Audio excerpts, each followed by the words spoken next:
Poveda Granoble, en el aire.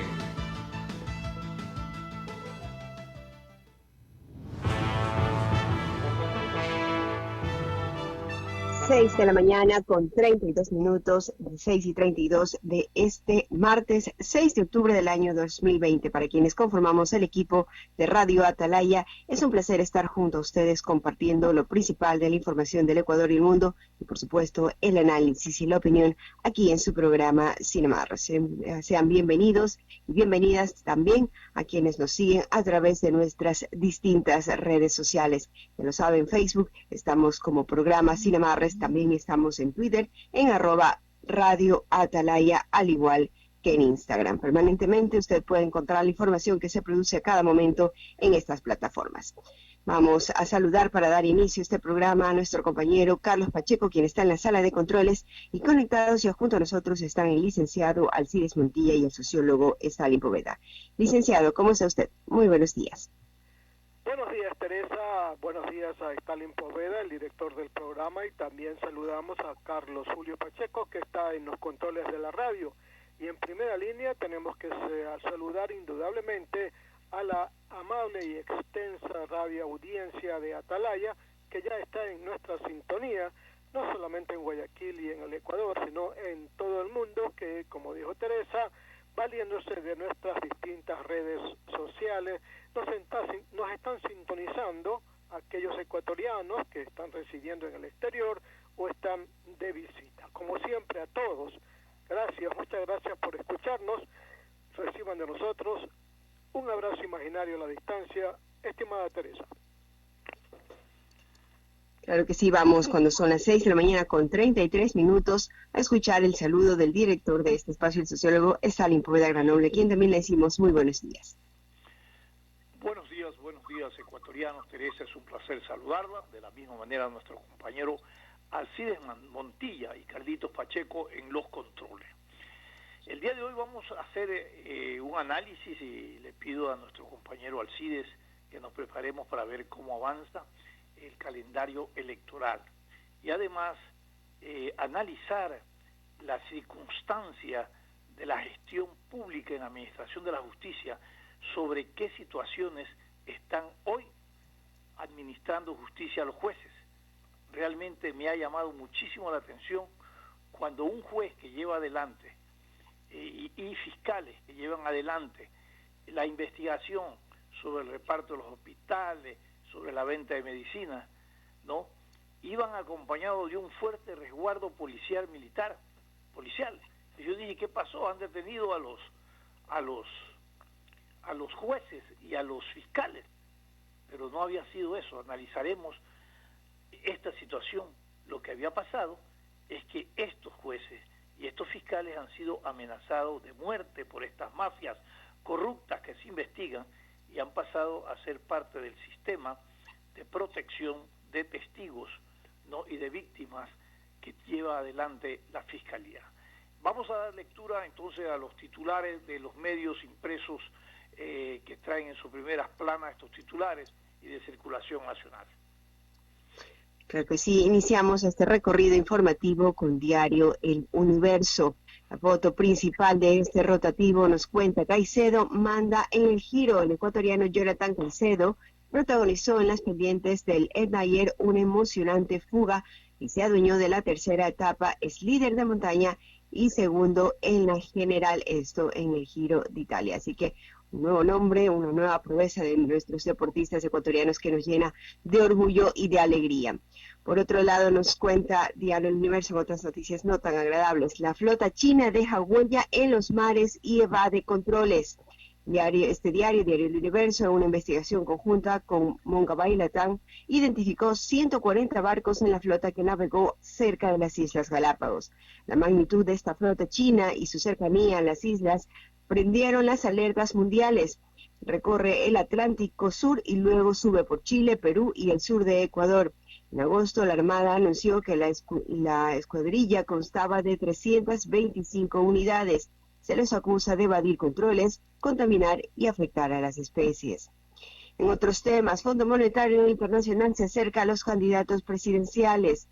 Los candidatos con los que nos reunimos apreciaron el apoyo en tiempos difíciles, dijo Seida Owner, representante de este multilateral. También en el plano internacional, Donald Trump pide no temer al COVID-19. El presidente de Estados Unidos dejará el hospital y el 10% de la población, mientras tanto el 10% de la población mundial se ha contagiado según la Organización Mundial de la Salud. Recordemos que Donald Trump y su esposa dieron positivo para COVID-19. Y en el plano de la seguridad en lo local nos cuenta que la policía halla un supuesto ladrón atado en la vía San Borondón. Ciudadanía ató a un poste a quien habría asaltado a una mujer. Piden más control. Y estos casos de linchamiento, de agresión a los delincuentes, de tomadura de la justicia por la ciudadanía, se están haciendo cada vez más comunes. Vamos ahora a revisar la información que nos trae Diario El Comercio, también a través de su portada impresa. Al igual que El Universo, la foto principal resalta la hazaña de Caicedo. Caicedo dice inscribe su nombre en el Giro. El carchense se adjudicó la tercera etapa de la carrera de Italia. Está segundo en la clasificación general y lidera la competencia de montaña. En otro de los titulares principales también nos dice El Comercio, acuerdo con el Fondo Monetario Internacional prevé ajuste fiscal desde 2021. El siguiente gobierno también deberá enviar una reforma tributaria a la Asamblea hasta septiembre del próximo año si quiere mantener el acuerdo con el FMI. En otros temas, alerta fronteriza por traficantes y grupos ilegales. Desde el 23 de agosto, las Fuerzas Armadas reportan 10 hallazgos de infraestructura ilegal en Cachi y Sucumbíos. En otros temas, nos dice también El Comercio, 37 asociaciones de turismo comunitario se fortalecen durante la pandemia. Ofrecen al viajero la opción de disfrutar de paisajes naturales y sin riesgo de aglomeraciones. Vamos ahora, cuando son las 6 de la mañana con 38 minutos, a compartir también información de Diario Expreso, que hace en su nota principal una reseña del controversial desliz de Andrés Arauz. Y precisamente ayer hubo algunas críticas, algunos señalamientos en el cambio de un documento al momento de inscribirse. Por otro lado, 35 millones de dólares del Bicentenario se usaron contra la pandemia, señala Diario Expreso, en cuanto al reporte de cómo se está haciendo la celebración del Bicentenario de la Independencia de nuestra ciudad. En otros temas nos dice también, Trump se quita la máscara y saluda al regresar a la Casa Blanca. Por otro lado, nos cuenta también Diario Expreso que vecinos de Urdesa acondicionan 2 unidades de policía para proteger al barrio. Diferentes maneras en que se está organizando la gente y reaccionando también ante la inseguridad creciente que se vive día a día. 6 de la mañana con 39 minutos. De esa manera, estimado sociólogo, concluimos este recorrido informativo. Muchas gracias, Teresa. Realmente es muy preocupante, como muchos temas en el país que son de preocupación. Pero el tema de la seguridad es uno de los temas que más debería nosotros, los ciudadanos, preocuparnos en términos de que es un derecho fundamental que tiene que otorgarnos el Estado y no lo recibimos.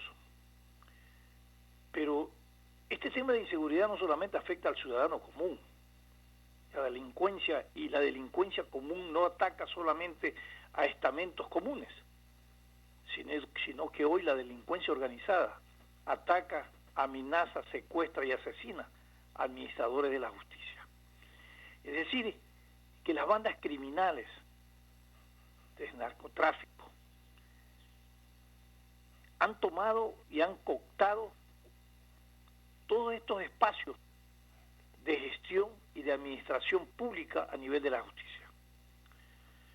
Hemos conocido cómo en algunos casos jueces han sido descubiertos que han sido sometidos al chantaje y a la extorsión para que ponga una resolución a favor de los que se están investigando.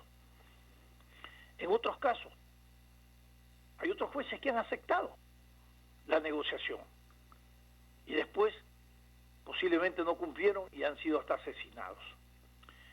En estos últimos tiempos, cuando se investiga el tema del reparto de los hospitales, la venta de medicinas, todas estas cosas, resulta curioso conocer, y hasta se confunde la opinión pública, de saber cómo y de qué manera se está administrando justicia.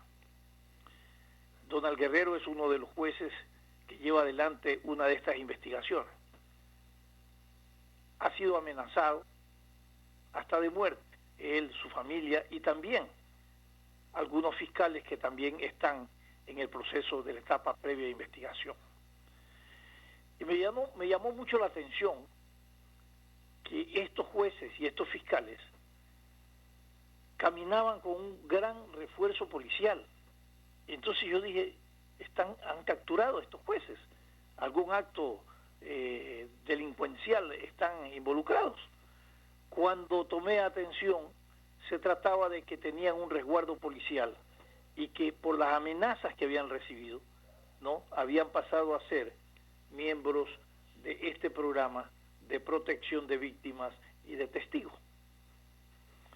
En alguna vez, no hace mucho tiempo, analizábamos en nuestro programa con Alcides que frente a esta situación hubiera sido importante, como hicieron en otros países, en un momento donde realmente el crimen organizado acechaba, cooptaba, sometía a la justicia, y que cuando se iba a juzgarlos, prácticamente ningún juez quería juzgar a estos delincuentes por la agresividad de la amenaza y de los actos de criminalidad que se sometían, a través de los cuales se sometían a los jueces. Y hubieron jueces que se tapaban el rostro, no sé cómo se llamaba, pero eran jueces sin rostro, efectivamente. Y esto funcionó. Y nosotros habíamos sugerido que debería ser así. No ha sido así, pero hoy ya sabemos que un número de jueces y de fiscales han tenido que ser protegidos en este programa de víctimas y de testigos. Pero no solamente ocurre el tema de la amenaza contra los jueces que quieren someter la delincuencia, lo quiere someter, el crimen organizado lo quiere someter a que sus providencias sean favorables a los criminales y a los reos. El sistema carcelario también se ha constituido en un botín político de gestión pública. Y hoy sabemos que el señor Reina, que ha tenido mucho tiempo en la dirección del sistema carcelario, ha respondido a intereses de quienes lo han nombrado y se investiga cuánto tenía que aportar y recoger para repartir a todos aquellos que lo mantuvieron en ese puesto. Y en ese lapso de tiempo, en el sistema penitenciario, ocurrieron tantas cosas que no era para nosotros ya extraño ver que con la cabeza de un reo jugaban pelota en el centro penitenciario. Habían crímenes, amenazas de secuestros, extorsiones, todo el menú extorsivo y delincuencial, ¿no?, de estas bandas criminales organizadas. Y nosotros nos preguntamos, en tanto tiempo nunca hubo una inteligencia que trabaje y ponga un informe de la situación que estaba ocurriendo dentro del sistema carcelario.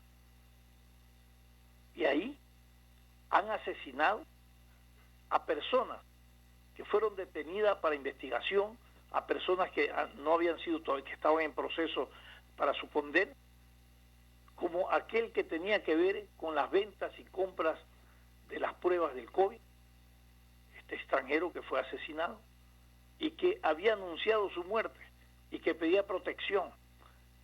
¿Acaso no se conocía esto, Alcides? ¿Acaso no se exigía que hubiera un informe de inteligencia que diga qué es lo que está pasando? Al final, lo que se determina es que este sistema carcelario es de propiedad y está secuestrado por las bandas criminales. Ahí dentro se perfeccionan todas las prácticas delincuenciales, extorsivas, criminales, de toda índole. Y no hay quien responda a nivel de la función pública, una situación de anarquismo, de caos y de criminalidad. Aquí tiene que haber responsables.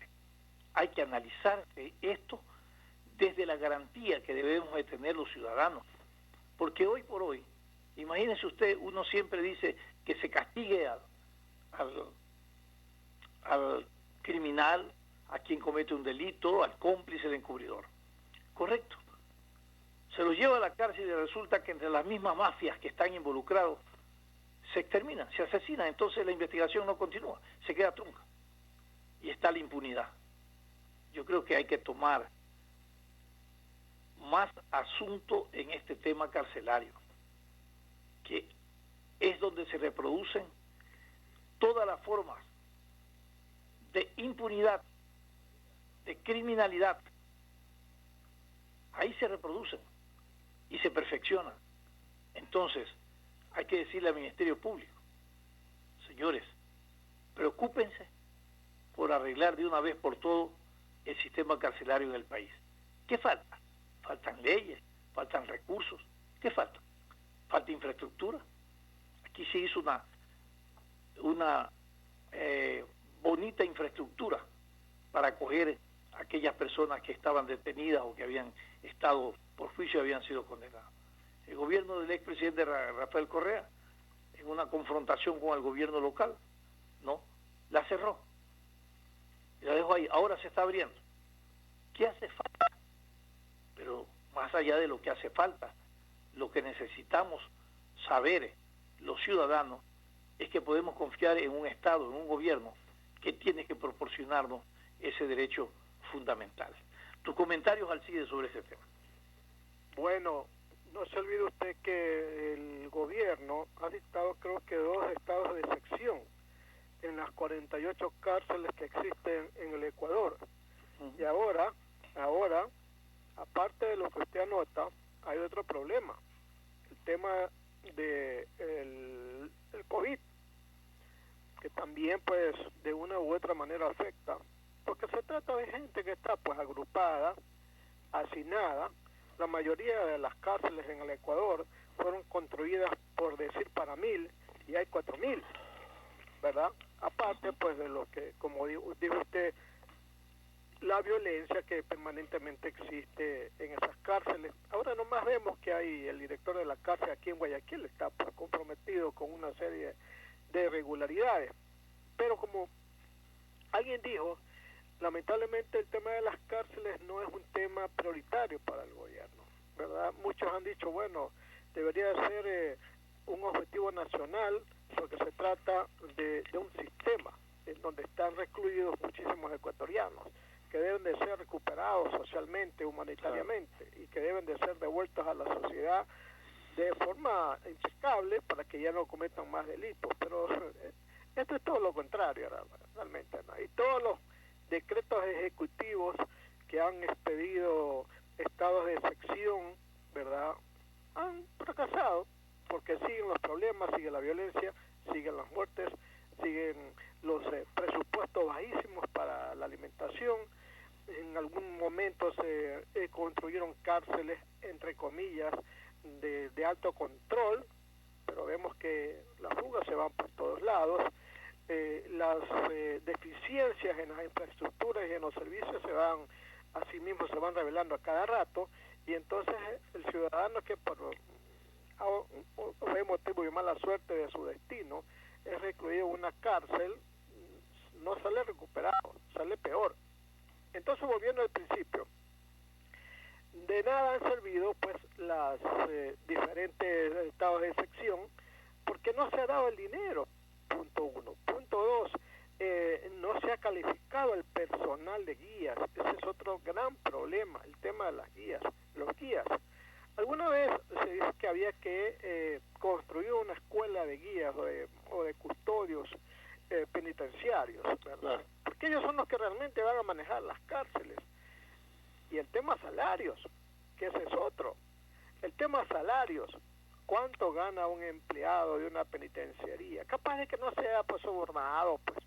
Porque usted sabe que en las cárceles, en donde más abunda es la droga y el licor, y por supuesto el dinero, pues ahí se compran espacios, se compran servicios,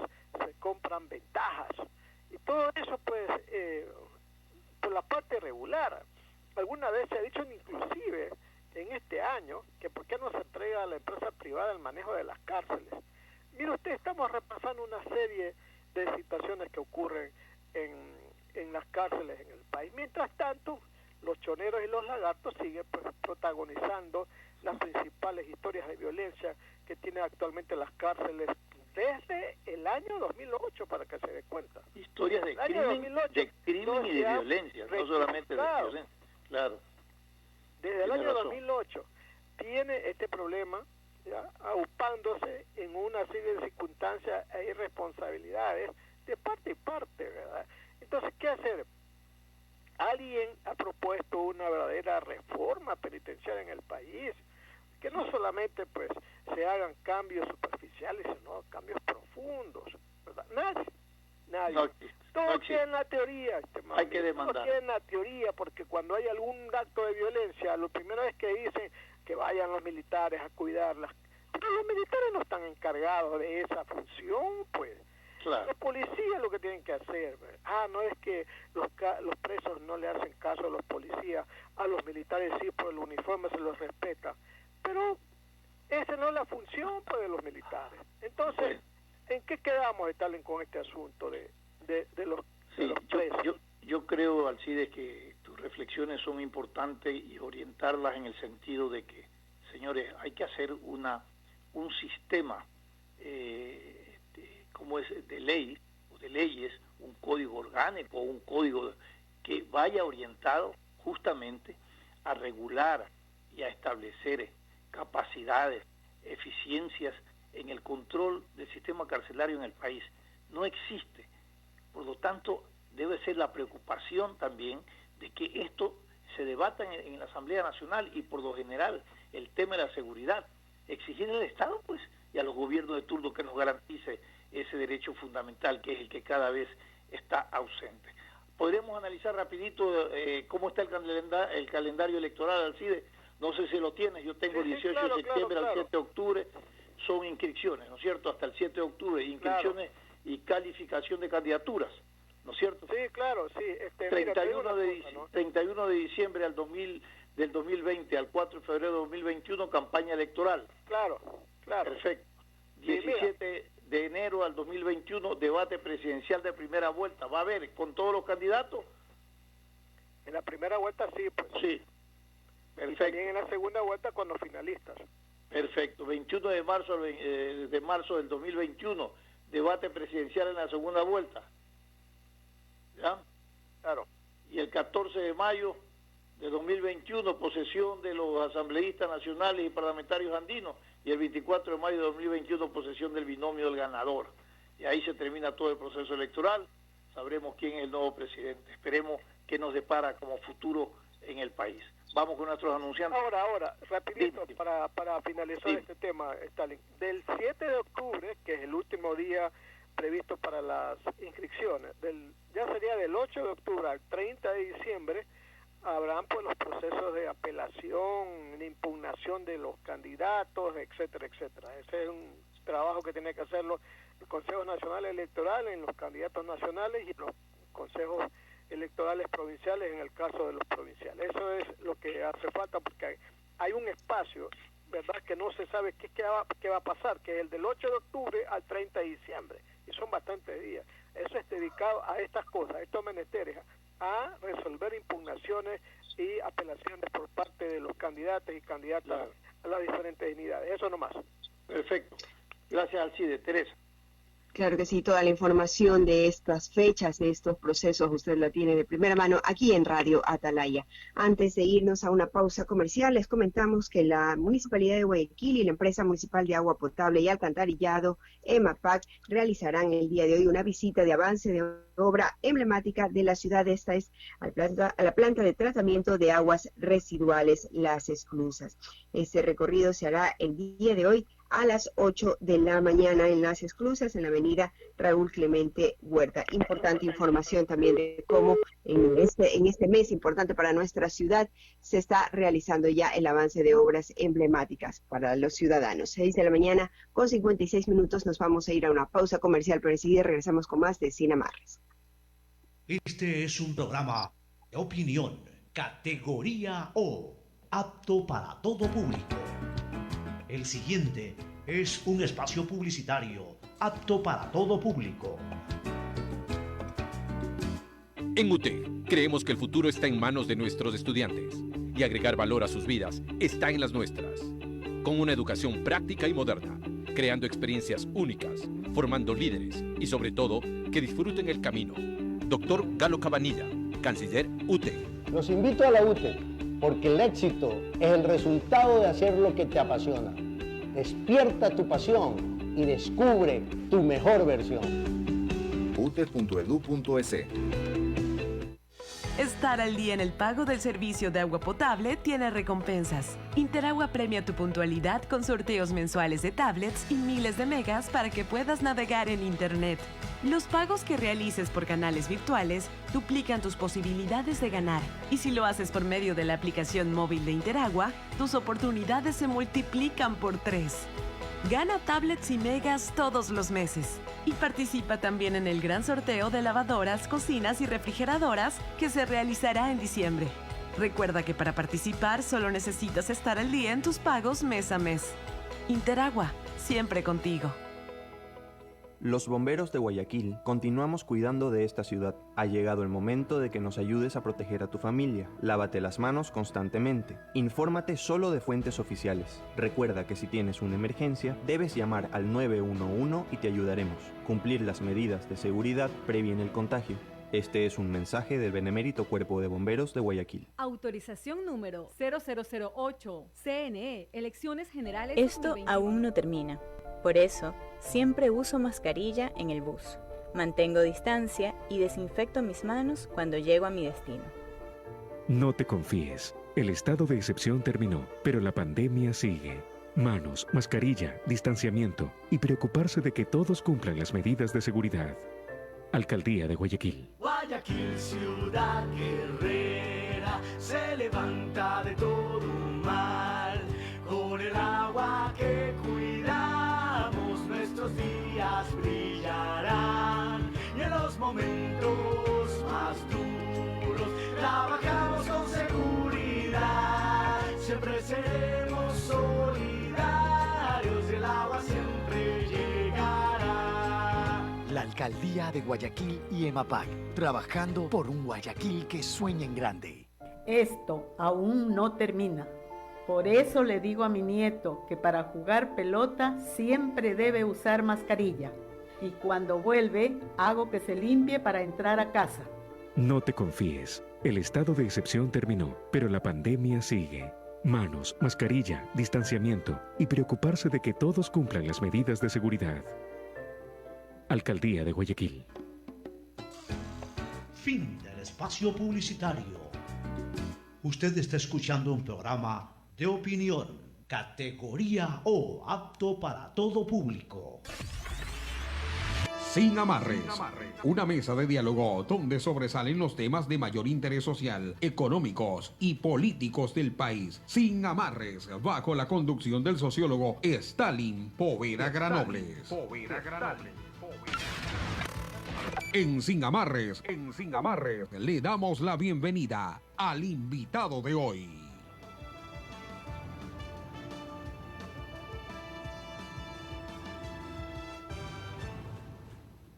7 de la mañana en punto. A esta hora le damos los buenos días y la bienvenida a nuestro invitado del día de hoy. Está conectado junto a nosotros el doctor Fidel Márquez, prorector de la Ecotec y analista económico, con quien dialogaremos a continuación, estimado sociólogo. Gracias, Teresa, economista. Le saluda Stalin Poveda. Me acompaña Alcides Montilla y Teresa Marchán.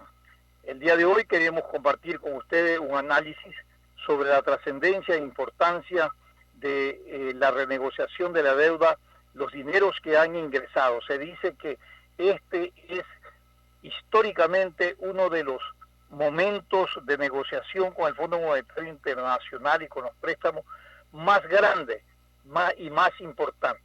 Pero muchos alrededor de esto dicen que este préstamo de tal dimensión y con tal condiciones también expresa la gravedad de la situación económica que vive el país.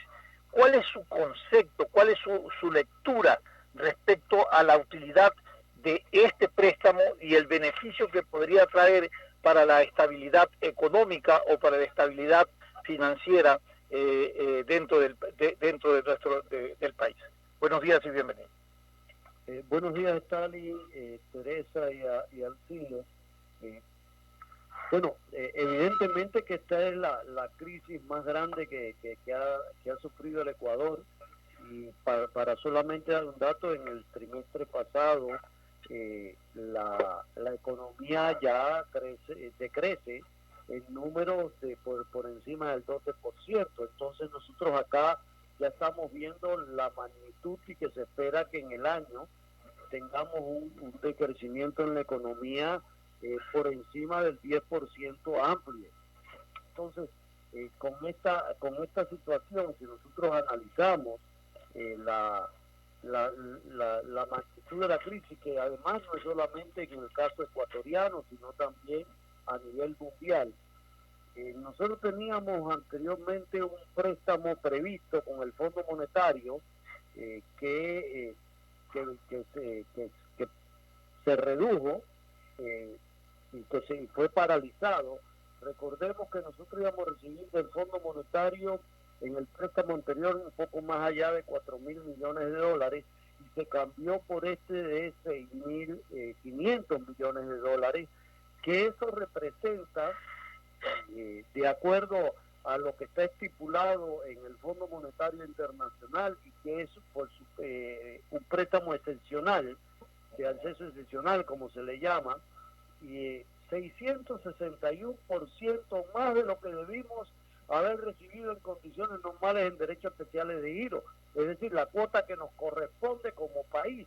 Entonces, esto nos dice a la clara que el Fondo Monetario Internacional, ante la situación de la pandemia que está viviendo el mundo entero y la situación del Ecuador, ha tomado medidas excepcionales. Esto, por supuesto, que también se debe al juego geopolítico y las buenas relaciones que se tienen con el presidente Trump, aunque nunca se va a decir abiertamente esta situación, pero no podemos dejar de lado esta situación. Ya nos llegaron los primeros 2.000 millones de dólares, hasta que se concluya el año debe venirnos otros 2.000 millones de dólares más, que serían estos 4.000 millones de dólares por parte del Fondo Monetario. En este año nosotros vamos a recibir financiamiento por cercanos a los 7.600 millones de dólares de los distintos organismos multilaterales, léase Fondo Monetario, Banco Mundial, Banco Interamericano de Desarrollo, la CAF, que de una u otra manera va a ser el paliativo que va a permitir al gobierno paliar la situación de este año, desde el punto de vista de las necesidades fiscales. Correcto. Ahora, nos ha dicho el gobierno, y nos ha contado la historia buena, bonita, y ha dicho también el gobierno que promete un sistema financiero monetario sólido. Y en ese sentido, ¿basta con los préstamos o el Estado ecuatoriano se ha comprometido a otras tomas de decisiones en el orden político, tributario, para poder sostener y garantizar una solidez en el sistema monetario en el país? ¿Y cuáles serían esas medidas o esos compromisos que se han asumido? Sí, a ver, mire, ahí nosotros podemos ver que ellos plantean tener un superávit para el 2022 del 0.6% del sistema de público no financiero. Tiene que cumplirse también con no van a tener un déficit primario, el déficit primario petrolero no petrolero debe estar por debajo del 1.6% también para el 2022, y que vamos a tener una baja de la relación deuda-producto interno bruto para el 2025 alrededor del 57%, cuando hoy en día está por encima del 62%.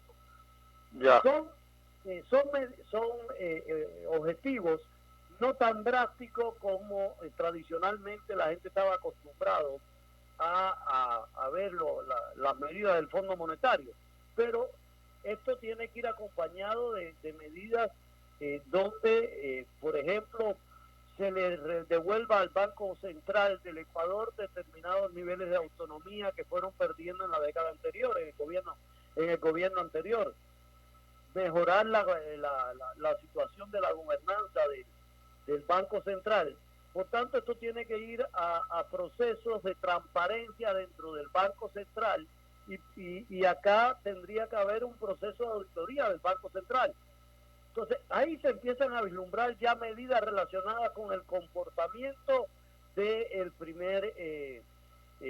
del planificador de la moneda en el Ecuador, ¿no? Que es el Banco Central. Entonces, hay que reformar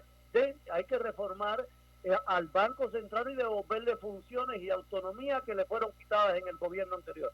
Eso es una primera parte que nosotros podemos entrar a analizar acá. Se tiene que también una reforma tributaria va a ser necesaria. No se está planteando abiertamente una reforma tributaria, pero si por lo que estoy viendo, sí algunos partidarios dentro del gobierno estarán pensando en una reforma tributaria para facilitar esas metas que se han puesto, ¿no? Cuando se pudieran alcanzar esas metas haciendo una reforma tributaria pensando a la inversa, disminuyendo impuestos, no aumentando. Entonces ahí es donde tenemos que ser creativos y convencer al Fondo Monetario. Correcto. Y el tema de la reducción del tamaño del Estado y la calidad del gasto, esto debe ser importante observarlo para garantizar una solidez en el sistema financiero. Exactamente. Entonces ahí es donde se nos unen de estos pilares que ha llamado el gobierno, ¿no? Son la parte de ponerse al día con los atrasos que tiene a los gobiernos seccionales, a los servidores públicos. Tiene que destinar recursos también a la reactivación productiva y la parte de las leyes anticorrupción que tienen que ser aprobadas por el Congreso, y me imagino que eso es algo que el Fondo Monetario les esté exigiendo constantemente. ¿Le da oxígeno al gobierno que llegue para el manejo de la crisis? ¿Le da un oxígeno? ¿Realmente esto ayuda? No, sí ayuda, y además con las condiciones del préstamo a 10 años, 4 años de gracia y 2.9 de tasa de interés, este préstamo da un gran alivio y además le permite no tener que ir a buscar préstamos internacionales al 11 o 12%, que es lo que le correspondería si va a la banca comercial, ¿no?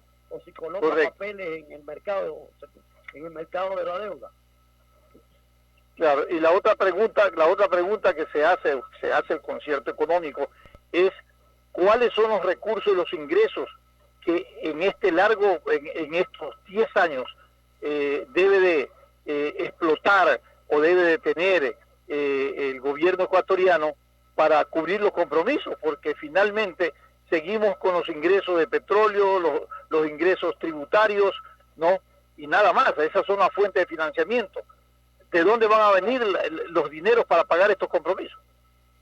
A ver, aquí el gobierno lo que tiene que apuntar a dar incentivos a la reactivación productiva para que el crecimiento de la economía permita que con impuestos razonables, impuestos que den estímulo a la producción, pueda tener recursos necesarios para el servicio de la deuda, que si bien va a estar aliviado, va a tener que pagar en algún momento y hay que tener los recursos necesarios para enfrentar esa situación. Perfecto. Alcides, continúa con su entrevista, por favor. Gracias, Stalin. Saludamos al doctor Fidel Márquez Sánchez. Doctor, usted sabe bien que no hay almuerzo gratis, ¿verdad? En esto de la relación Fondo Monetario Ecuador, nos han dado algunos dineros, muchísimo, que infla aún más la deuda. Pero aquí hay dos detalles que por coincidencia, doctor, le afecta a usted como parte del ambiente universitario y lamentablemente lo tengo que decir, me afecta a mí como persona de la tercera edad y jubilado. En el caso de este acuerdo o carta de intención, pongámoslo así, entre el gobierno y el Fondo Monetario para recibir dinero. Aquí hay dos aspectos que, como digo, le afectan a usted y a mí, y a todos. Dice el acuerdo, se plantea la reducción de las excepciones del IVA a las universidades y devolución del IVA a los adultos mayores. ¿Cuál es su comentario? Sí, mire, evidentemente que eso,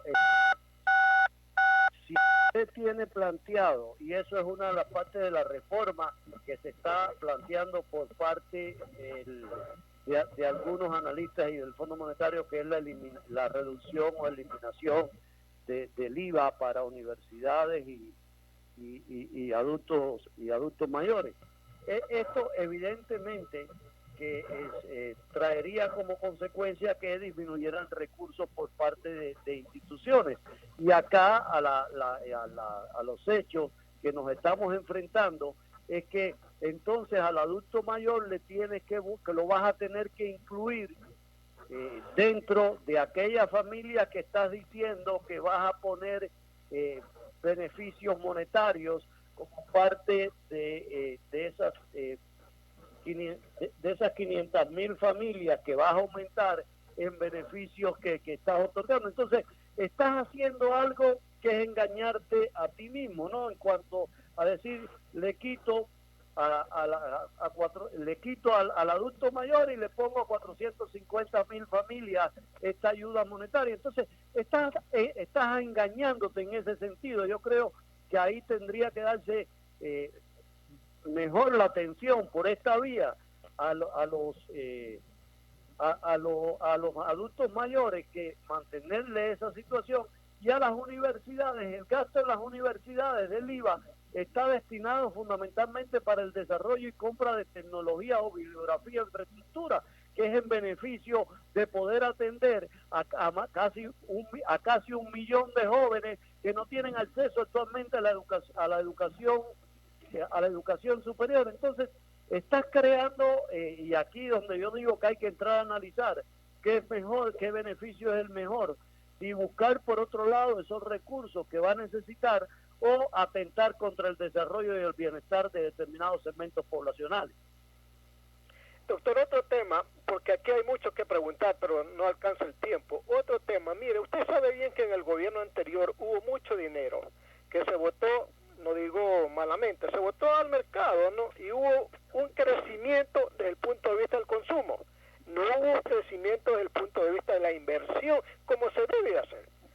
Los 2.000 millones que ahora nos dio el gobierno, ¿verdad?, de parte del fondo, fueron destinados a lo mismo, al gasto. No hay ni un centavo de inversión. Entonces, ¿quiénes invierten en el país? Y ahí viene el problema, doctor. No invierte el extranjero, la inversión privada no existe. Y el gobierno no ha hecho una relación, ni un segundo ha dicho vamos a hacer el ejercicio, el esfuerzo de buscar inversión privada y también reactivar el sector de la construcción, porque es el que mueve la economía y da empleo, doctor, ¿no le parece? Sí, Alcides, mira, de estos 2.000 millones, creo que lo que se está hablando es solamente 300.000 millones para 300 millones para la activación productiva y unos cuantos millones que se van a utilizar para pagarle a proveedores del sector público, ¿no? Y es lo que se ha estado planteando, pero yo considero que tenemos que pensar fuera de la caja. Nosotros no podemos seguir pensando que hay que entrar a resolver el problema del fisco cuando lo que tenemos que entrar a resolver es el problema de la economía nacional. Y la economía nacional, el principal problema es la generación de empleo. Y yo no veo que se esté planteando acá la necesidad de la generación de empleo como el elemento central. Porque si en vez de darle a 450.000 familias más la posibilidad de una bonificación, lo que tenemos que pensar es cómo generamos nosotros 450.000 empleos para resolver el problema de esa familia. Porque con un empleo que se genere para esa familia ya estamos resolviendo la necesidad de ingresos, porque en vez de darle 250, que es lo que o 200, que es lo que se daría en el bono, le estaría dando como mínimo $400 mensuales, que es el salario mínimo que tenemos en el país. Entonces, yo creo que tenemos que pensar distinto y hay que pensar entonces, como bien tú dices, en cómo reactivamos la construcción, cómo reactivamos la agricultura, cómo nosotros pensamos hacia dónde tenemos que apuntar en el desarrollo y ahí crear zonas especiales de desarrollo y zonas donde nosotros planteemos que aquellas empresas que me generen 100 puestos de trabajo, 200 puestos de trabajo de acuerdo a las condiciones del ramo y de acuerdo a las condiciones de la zona, nosotros podríamos estar generando empleo que nos lleven a nosotros a la solución del problema. La solución acá viene por el lado de generar empleo productivo y empleo de productividad creciente. Es decir, que lo que nosotros tenemos que estar pensando es cuál es el plan para generar los empleos que requiere el país. Doctor, otro tema, mire, en este acuerdo o carta de intención que va a firmar el gobierno con el Fondo Monetario, hay algunos temas que son de resolución del próximo gobierno. Eso me parece extraño realmente, que el fondo se haya comprometido, ¿verdad? Porque no se sabe quién vaya a ganar. De repente viene alguien como el señor Arauz y dice, yo no quiero saber nada con el fondo, esto va por y va de nuevo. Pero vamos al tema de los candidatos. Los candidatos presidenciales no han dicho nada de este acuerdo. Tampoco hablan nada de que tienen que resolver grandes problemas del país. Primero, el tema del empleo. Segundo, el tema de las pensiones. El tema de la seguridad. La reforma tributaria, doctor, ni necesariamente tiene que haber alguna propuesta. La reforma monetaria, ¿qué vamos a hacer con el Banco Central, doctor? ¿Cuál es su preocupación respecto a esta falta de pronunciamiento de los candidatos presidenciales en estos temas? A ver, Alcides, mira, con el problema que los candidatos están más preocupados si se inscriben o no se inscriben. Si me pongo de acuerdo con el jefe del partido o el dueño del partido para que me dé la venia, que es realmente en proponernos cosas concretas que vayan a un plan de gobierno importante. Y por otro lado, aquí el próximo gobierno deben estar los candidatos saltando de alegría, porque les están de una u otra manera con este acuerdo con el Fondo Monetario. Hasta el propio Arauz debe estar agradecido a este acuerdo, porque el primer año no van a tener problemas de acuerdo a los desembolsos que se esperan, y además porque las reestructuraciones que se han hecho les van a permitir no tener que sacar tantos recursos por lo menos en los 2 primeros años de su gobierno. Y eso para ellos es una buena noticia. Pero lo que sí está claro también, que es verdad que hasta ahora los candidatos no nos han dicho a nosotros en concreto cuáles son las políticas que nos van a implementar y cuáles son las medidas concretas que nos tienen que poner para salir de esta crisis, que además es una crisis que nos vamos a salir en 2 o 3 años. Es una crisis que yo creo que nosotros vamos a estar arrastrando por lo menos hasta el 2023 o 2024. Stalin. Sí, gracias, Alcides. Gracias, economista, por haber atendido este contacto telefónico. Hemos terminado este programa. Todavía nos faltan unos minutos, Stalin. Stalin, todavía nos faltan algunos 5 minutos más o menos. Agradecerle al economista por haber atendido este contacto telefónico. Nos despedimos hasta el día de mañana. Gracias a ustedes. Estimada Teresa. Gracias a quienes nos han acompañado también a través del dial 680M y por supuesto también a quienes están a través de nuestras redes sociales. Los invitamos a continuar en sintonía de Radio Atalaya. Ya viene Fernando Goy en vivo.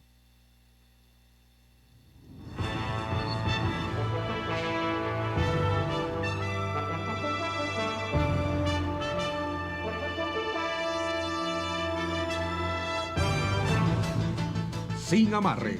Una mesa de diálogo donde sobresalen los temas de mayor interés social, económicos y políticos del país. Sin amarres, bajo la conducción del sociólogo Stalin Poveda Granobles.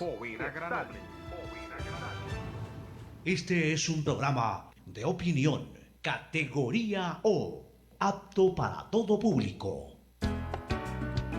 El siguiente es un espacio publicitario apto para todo público. El guayaquileño no para ni un segundo. Durante la emergencia sanitaria, lo primordial era la salud de su familia. Y ahora que estamos volviendo poco a poco a la normalidad, no se detiene y busca constantemente un futuro mejor. Por eso en EMAPAC y la Alcaldía de Guayaquil no descansamos, porque el mejor homenaje para nuestra ciudad es seguir trabajando por ella, tal como lo hicimos en el momento que más nos necesitó. ¡Viva Guayaquil! Esto aún no termina. Por eso le digo a mi nieto que para jugar pelota siempre debe usar mascarilla. Y cuando vuelve, hago que se limpie para entrar a casa. No te confíes. El estado de excepción terminó, pero la pandemia sigue. Manos, mascarilla, distanciamiento y preocuparse de que todos cumplan las medidas de seguridad. Alcaldía de Guayaquil. Ciudad guerrera se levanta de todo mal. Con el agua que cuidamos, nuestros días brillarán. Y en los momentos más duros, trabajamos con seguridad. Siempre seremos solidarios y el agua siempre llegará. La Alcaldía de Guayaquil y EMAPAC, trabajando por un Guayaquil que sueña en grande. Esto aún no termina. Por eso, siempre uso mascarilla en el bus. Mantengo distancia y desinfecto mis manos cuando llego a mi destino. No te confíes. El estado de excepción terminó, pero la pandemia sigue. Manos, mascarilla, distanciamiento y preocuparse de que todos